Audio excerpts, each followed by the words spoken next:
Howdy, folks. I'm G Money, and thank God for you. You're not. You don't want to live my life. But hey, let's get on to the next episode of Story Time. So, as I mentioned before in previous episodes, I used to ride along a lot with a lot of my state trooper friends, and it really helped me gain a lot of knowledge to improve my dispatching abilities, to understand locations and what some of the troopers go through. And great group of guys. When I first started, I worked on it was called C shift. Man, it was the best guys in the world. I kid you not. You talk about the tightest fraternity you could ever be in. And I will tell you, in all honesty, like they never really like bonded with dispatchers, but for some reason they took a liking to me, and they would razz me, I would razz them back, and then put my foot in my mouth. It was funny. It was like some of the stuff they did, but there'll probably be some other stories. But I'm going to tell you this one story. This trooper, Bill Harris was his name. Funny dude, big dude. He's probably like 6'4", what have you. Real nice guy, just a big time practical joker, and but excellent trooper. I mean, really was an excellent trooper. He worked Troop 6, which is Price's Corner, Delaware, on the east side, which is like the violent, aggressive side. If you can work the east side and survive, you're a pretty damn good trooper. So I remember I rode with him one night. We were on the midnight shift, and we're out in the. I say we. I mean, he's driving. I'm supposed to be a silent observer, but we were good friends, so we did talk a lot. And I would pick his brain from time to time, and all of a sudden he. I forget what the infraction was. It's so long ago. This was in the mid '80s. Well, he starts kind of like chasing this pickup truck through this neighborhood in Newcastle, Delaware, that I didn't know. I had no idea where we were. I was still relatively young dispatcher. I knew lots of areas. That was one area I did not know. So I was kind of, worried, like I didn't know the name of the neighborhood we were in case there was a problem. So he pulls over this pickup truck, and I know there was 3 guys. I don't remember if there was 4 guys or not. I know there was at least 3 guys in there.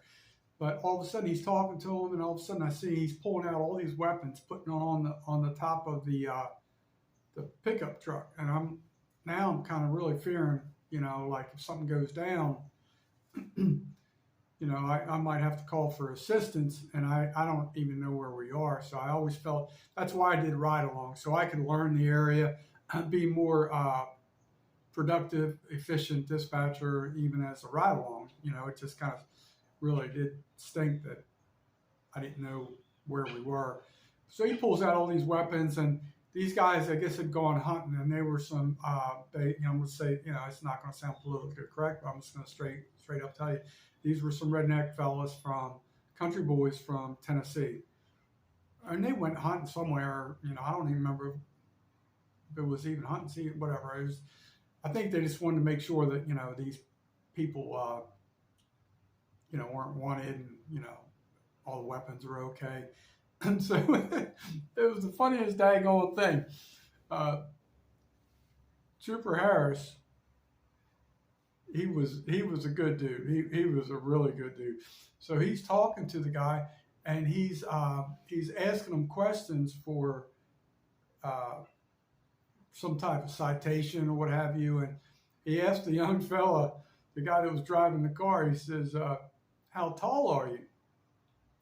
And mind you, like, it's sometimes, even as like you're supposed to be a silent observer, it's really hard to keep a straight face, what have you. But the guy had already given him all his name, information, everything was going pretty well. And when he asked him how tall he was, the young fella says 5'12", right? Well, I'm like,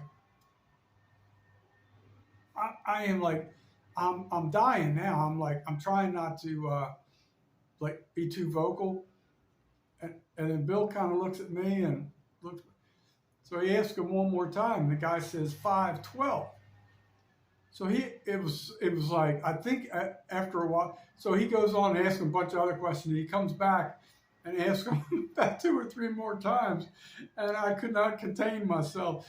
3 more times, this young fella said 512, right? So I'm like, oh Lord, like, oh my God, this is too epic, right? So I Bill was a pretty reasonable guy, and like he wasn't the guy like he was going to cite you for every little thing. I don't.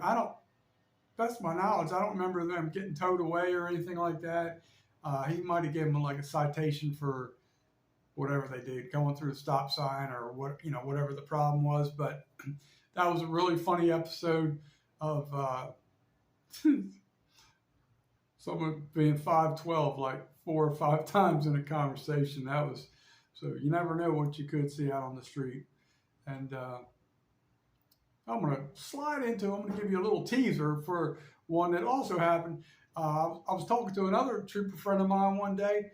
He was just finishing up a traffic stop, and I talked to him, and the guy was pulling away, and I said, well, and he arrested a guy named Joe Blow. I kid you not. So, I mean, some of the stuff you're going to see as a law enforcement officer, or as a ride along with law enforcement, some of the stuff is just epic.